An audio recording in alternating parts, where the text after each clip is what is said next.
台地上大条，咱来看伫咧高雄的公山有一个汽车路口，5月31日时阵，那亲像因为水管憋气，涂骹出现一个3公尺长、1公尺宽的窟窿。结果吞起来了后，过顿工是又搁放气，有一个骑倒摆负责人怎烧一个头壳重伤。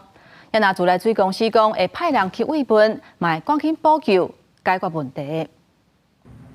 会人骑车经过高雄公山区这个交叉路口，才骑过新埔的点仔角路，就连人带车跋倒。原来这个甲其他路面无共识的所在，2天前才因为崩塌由代管单位紧急吞断去，甚物到搁崩塌出现2公尺深的坑，互骑车经过的人摔到头部受伤。这个状况其实已经逐渐的在好转的现象了。